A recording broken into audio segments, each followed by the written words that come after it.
अल्लाहुम्मा सल्लि अला सय्यिदिना व मौलाना मुहम्मदिन व नसल्ली अला रसूलिहिल करीम अम्मा बाद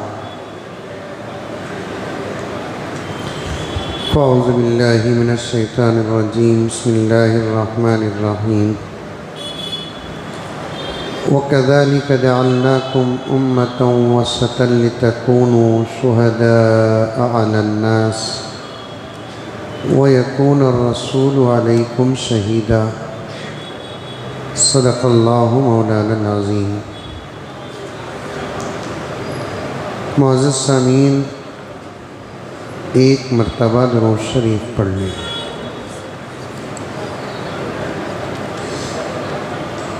कल मैंने तफसीर के मुताल्लिक़ कुछ बातें अर्ज़ किया। कुरान पाक एक बहुत बड़ा समंदर है जिसके मानी और मतलब की गहराई तक आज तक कोई नहीं पहुंचा है।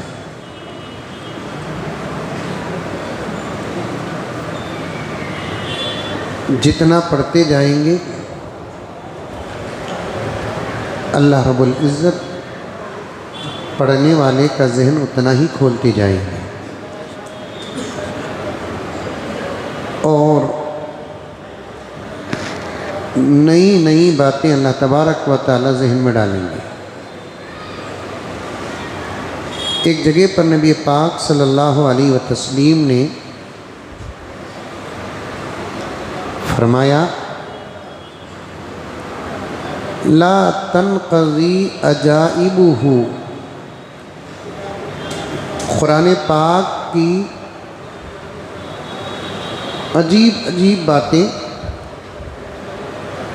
कभी ख़त्म नहीं होंगे।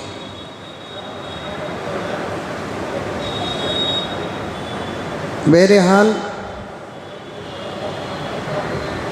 जितने लोगों ने कुरान पाक का तर्जुमा किया वो अपनी ताकत के मुताबिक किया और जितने लोगों ने कुरान पाक की तफसीर बयान की अल्लाह के फजल से वो अपनी अल्लाह की दी हुई नेमत और ताकत के मुताबिक, लेकिन हक़ तो नहीं अदा हुआ।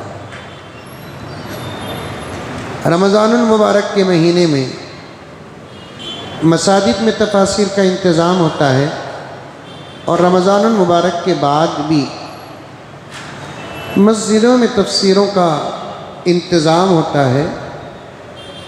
तो इससे ये नहीं समझ जाना कि उन मस्जिदों में या उलमाए किराम मुकम्मल तफसीर बयान करते हैं, बल्कि जितनी हो सके उतनी तफसीर बयान करते हैं। मेरा भी इरादा हुआ कि रोज़ाना जो तिलावत करते हैं उनमें से कुछ आयात लेकर आपके सामने बयान करूँ। तफसील में जाना नहीं है। पहले ही दिन तिलावत में दूसरे पारे में एक आयत आई जिसकी तफसीर बड़ी प्यारी है। आयत क्या है? वकज़ालिक जअलनाकुम उम्मतन वसतन लितकूनू शुहदाअ अलन्नास वयकूनर रसूलु अलैकुम शहीदा।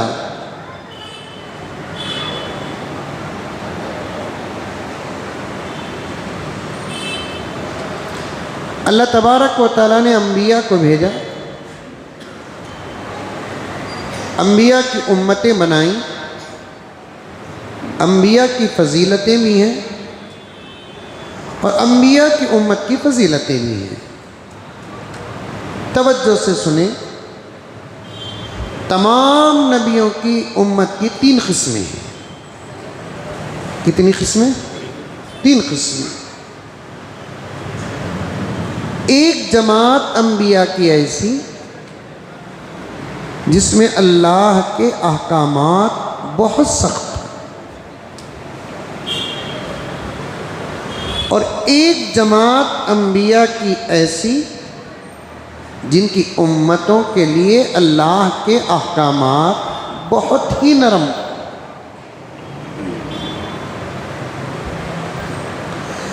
लेकिन हमारे नबी हज़रत मोहम्मद मुस्तफ़ा सल्लल्लाहु अलैहि वसल्लम और आपकी उम्मत को अल्लाह के अहकामात न इंतहा दर्जे पर सख्त, न इंतहा दर्जे पर नरम, सख्ती और नरमी के बीच का जो रास्ता है उसको कहते हैं वसत। आई बात में समझ, उसको कहते हैं। मूसा की उम्मत के लिए कानून था, अगर तुमको कोई मारे तो बदले में तुम उसे ज़रूर मारो। ईसा की उम्मत के लिए कानून था कि अगर कोई तुमको मारे तो बेहतर तरीक़ा तुम उसको माफ़ कर दो। प्यारे आका सल्लल्लाहु अलैहि वसल्लम की उम्मत के लिए अल्लाह का हुक्म ये कि अगर कोई तुमको मारता है, हालात देखो, मौक़े देखो, बदला लेने का मौका है तो बदला लो, माफ़ करने का मौका है तो माफ़ कर दो। ऐसा नहीं बदला लेना ही है, और ऐसा भी नहीं कि माफ़ करना है। हालात को देखो, मौक़े देखो, बदला लेना ज़रूरी है तो ज़रूर बदला लो। माफ़ करने से अगर कोई और अच्छा नतीजा निकल कर आता है तो फिर उसे माफ़ कर दो। एकदम सख्ती भी नहीं और एकदम नरमी भी नहीं। आई बात समझ में? और अल्लाह ताला कुरान पाक में उम्मत मुहम्मदिया की एक फजीलत बताता है। सुनो अब्दुल अजीज, सुन रहे हैं? ये फजीलत किसी नबी की उम्मत के लिए नहीं, तवज्जो चाहता हूँ। एक फजीलत जो इस आयत में अल्लाह ताला हुजूर पाक सल्लल्लाहु अलैहि वसल्लम की उम्मत की बता रहा है, ये फजीलत किसी नबी की उम्मत की नहीं। एक बात। दूसरी बात कि ये फजीलत हमको मालूम हो चुकी है। तीसरी बात, इस उम्मत की फजीलत का इजहार हशर के मैदान में होगा। क्या? अल्लाह ताला फरमाते हैं लितकूनू शुहदा अलन नास। अल्लाह ताला इस नबी की उम्मत को गवाह बनाएंगे। क्या बनाएंगे? गवाह बनाएंगे। इस नबी की उम्मत को गवाह बनाएंगे। इसके अंदर आने वाला एक वाक़िया है, तवज्जो से सुनना। एक है हो गया सो वाक़िया, एक है होने वाला वाक़िया। दोनों में फ़र्क नज़र आ रहा है? एक है हो गया सो वाक़िया, एक है आने वाला वाक़िया। लितकूनू शुहदा अलन नास, इस कुरान पाक के इस जुमले के अंदर आने वाला एक वाक़िया है। वो वाक़िया क्या? हशर का मैदान होगा, कायम होगा, दुनिया ख़त्म हो जाएगी, कोई चीज़ बाकी नहीं रहेगी। अभी करीब में एक साहब ने मुझे पूछा, हज़रत हशर के मैदान के बारे में बोलो। मैंने कहा कि ताक़रातों का इंतज़ार करो, इंशाअल्लाह ताला तफसीलात हशर के मैदान के बारे में आ जाएंगी। अब सिर्फ इतना सुन लीजिए, अल्लाह ताला पूरी दुनिया को ख़त्म कर देंगे। कुल्लु मन अलैहा फ़ान, सब ख़त्म कर देंगे, कोई चीज़ बाकी नहीं रहेगी सिवाय अल्लाह की ज़ात के। कुछ भी बाकी नहीं रहेगा, कुछ भी नहीं रहेगा। उस वक्त अल्लाह ताला पूछेंगे लिमनिल मुल्क, मेरा तेरा हमारा तुम्हारा बोलने वाले कहाँ हैं? आज किसकी बादशाहत है? मैं तन्हा बाकी हूँ। वयबका वजहु रब्बिका दुल जलाली वल इकराम, अल्लाह की ज़ात बाकी रहेगी।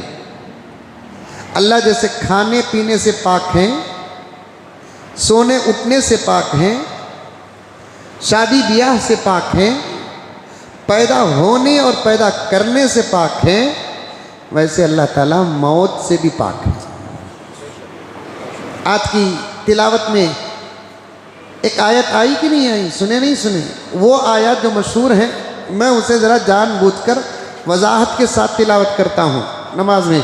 कुल्लु मन अलैहा फ़ान। अब्दुल वाहिद सुने? वो आयतें जो मशहूर होती हैं ना, जो आप लोग बार बार सुनते रहते हैं, उन आयतों को मैं तिलावत में ज़रा वजाहत के साथ पढ़ता हूँ ताकि लोगों को मालूम हो जाए आज की तिलावत में अल्लाह के कलाम के पारे में ये आयत आई है। या बनी इसराइल अज़कुरू, 2 जगह आया तो मैंने उसे ज़रा ज़्यादा ही ज़ोर से पढ़ा। फ़ज़कुरूनी अज़कुरकुम, ये सुनते रहते हैं, मैं ज़रा उसे एहतमाम के साथ पढ़ा। अल्लज़ीना इज़ा असाबतहुम मुसीबा क़ालू इन्ना लिल्लाहि व इन्ना इलैहि राजिऊन, ज़रा वजाहत के साथ पढ़ा। आहिस्ता आहिस्ता ही पढ़ता हूँ मैं, ज़रा इनको और भी आहिस्ता पढ़ा ताकि आप लोगों को मालूम हो जाए कि आज की तिलावत में वो आयत आ रही है जिसको हम सुनते हैं। और आज एक आयत भी आई है। कोई बोल सकता है कि वो आयत क्या आई है? हाँ जी, दुआ भी आई है। और एक आयत जो बार बार पढ़ते हैं, मैं जिसे सोच कर बोल रहा हूँ, कोई बोल सकता है कि वो आयत कौन सी है जो आज की तिलावत में आई? वो तो आ गई, अलग बात है, वो भी आई एक आयत। वो हर वक्त नहीं पढ़ते, वो कुल्लु नफ्सिन ज़ाइक़तुल मौत, ठीक है, तो मौत से सबको डर होता है जी, वो भी आई। या अय्युहल्लज़ीना आमनुत्तक़ुल्लाह हक़्क़ तुक़ातिह वला तमूत। सबकी शादियाँ होती हैं तो ये खुतबे निकाह में पढ़ा जाता है। आपकी हो गई शादी? पढ़े कि नहीं पढ़े? याद है आपको? अब्दुल वाहिद आपकी शादी हो गई? पढ़े नहीं पढ़े? तो मेरे हाल अर्ज करना है, अल्लाह की ज़ात बाकी रहने वाली है। जैसे अल्लाह ताला खाने से, पीने से, सोने से, उठने से, पैदा होने और पैदा करने से पाक हैं। पाक का मतलब ये बातें गलीज़ हैं नहीं, ये चीज़ अल्लाह की ज़ात में नहीं है। वैसे अल्लाह तबारक व तआला मौत से भी पाक हैं। अल्लाह तबारक व तआला मौत से भी क्या है? पाक हैं। कुछ लोग हैं जो अल्लाह के अलावा किसी और को खुदा मानते हैं। कुछ लोग हैं जो अल्लाह वहदहू ला शरीक के अलावा किसी और को अल्लाह मानते हैं। वो अपने अल्लाह को अल्लाह मानने के लिए ये बात काफ़ी है। जो मर जाता है वो अल्लाह नहीं, जो मरता ही नहीं वही अल्लाह है। मैं नाम ले सकता हूँ, दुनिया में कौन लोग किसको खुदा मान बैठे हैं, और जिनको वो खुदा मान बैठे हैं उनके मौत के ख़ाइल हैं, वो उनके मौत को मानते हो। उनसे पूछो कि जिनको तुम खुदा मानते हो वो कितने साल पहले के? वो कहेंगे 6 लाख साल पहले के। अब कहाँ हैं वो? उनका तो इंतकाल हो गया, वो तो देहांत हो गए, वो तो मर गए। तो फिर उनसे पूछो कि भाई आप उनको खुदा मानते हो, तो फिर खुदा कैसे वो हो सकता है जो मरता है? अल्लाह का शुक्र अदा करना है हम सबको। ज़िंदगी में 2 रकात सही शुक्राने की नमाज पढ़ो, इस बात का शुक्रिया कि अल्लाह ने हमको ईमान अता फरमाया। ये मेहनत से हमने पाया नहीं, अल्लाह ने अपने फजल से दे दिया। अगर कोई कह दे कि हज़रत हमारे माँ बाप, दादा दादी, नाना नानी मुसलमान थे, हम मुसलमान हो गए, दादा दादी नाना नानी परदादा परदादी परनाना परनानी मुसलमान हो तो फिर औलाद का मुसलमान होना ज़रूरी नहीं है। हज़रत नूह अलैहिस्सलाम सिर्फ मुसलमान नहीं थे, नबी थे नबी। फिर बेटा क्या हुआ? काफिर। आज़र पक्के बुत परस्त, मुशरिक और काफिर। लेकिन बेटे हजरत इब्राहीम क्या हुए? नबी। माँ बाप, दादा दादी, नस्ल अगर ईमान वाले हो तो औलाद का ईमान होना ज़रूरी नहीं। माँ बाप, दादा दादी काफिर मुशरिक हो तो औलाद का काफिर मुशरिक होना ज़रूरी नहीं। आगे इंशाअल्लाह ताला एक 10-12 दिन के बाद जो कुरान पाक का पारा आएगा, समझ में आई बात, वो उसमें तमाम बातें आ जाएंगी। ये अल्लाह का करम है कि अल्लाह तबारक व तआला ने अपने फजल से हमको ईमान अता फरमाया।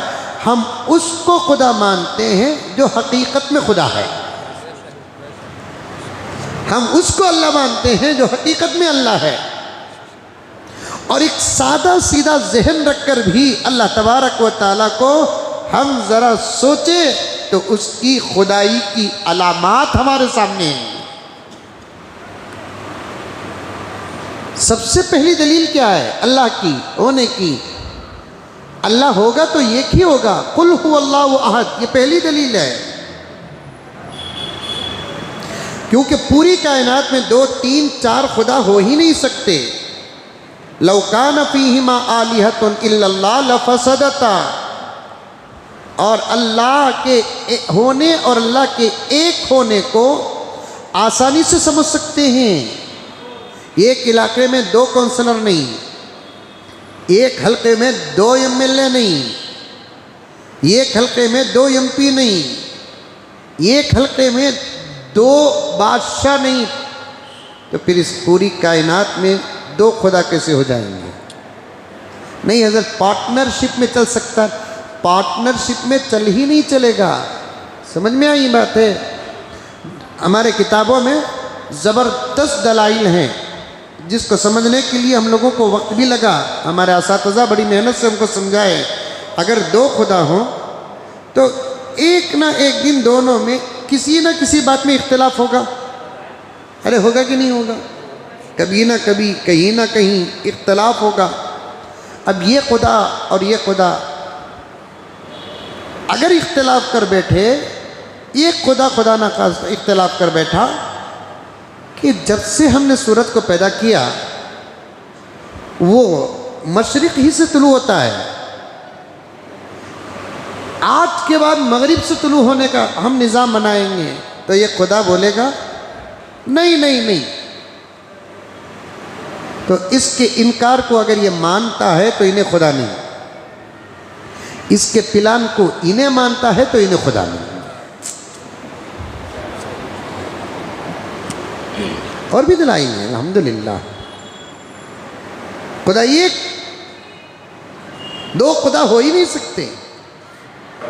अल्लाहु समद, और खुदा वो है जो किसी चीज़ का मोहताज नहीं, सब चीज़ें उसकी मोहताज हैं।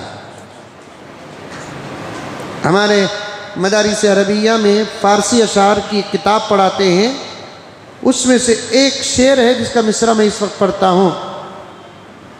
अल्लाह वो हैं, अल्लाह वो हैं जिसके हम ही मोहताज नहीं, अंबिया भी अल्लाह के मोहताज हैं। अंबिया औलिया मोहताज, अंबिया औलिया सब उसके मोहताज हैं, वो किसी का मोहताज नहीं। ज़रूरत भी उसकी मोहताज है, वो किसी ज़रूरत का मोहताज नहीं। ज़रूरत भी उसकी मोहताज है,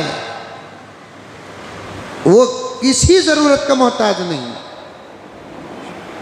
मेरे उस्ताद हज़रत मौलाना शाह मीरान साहब रहमतुल्लाहि अलैह, जिनके पास हमने जलालैन पढ़ी, तफसीर की किताब, बड़े अल्लाह वाले, साहिब कश्फ करामत और मजजूब शख्सियत, पढ़ाने के दरमियान कई मरतबा हज़रत बयान फरमाते थे, देखो जी, सारी दुनिया सब अल्लाह को मान लें, जो नहीं मान रहे हैं अब सब अल्लाह को मान लें, तब भी खुदा के शान में कोई इजाफा नहीं आएगा, और सारी दुनिया अल्लाह का इनकार कर दे तब भी अल्लाह के शान में कोई फ़र्क नहीं आएगा। मानने का और ना मानने का असर भी अल्लाह की ज़ात अक़दस पर नहीं पड़ती।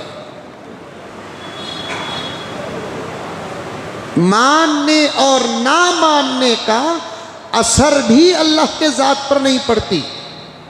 अब आप तमाम हज़रात मुझे चाहते हैं, अरे चाहते नहीं चाहते, क्या सूद ले को बैठे चाहते नहीं चाहते, आपकी चाहत की खबर पहुंचती है तो मैं खुश हो जाता हूं, क्योंकि असर पड़ा है मुझे।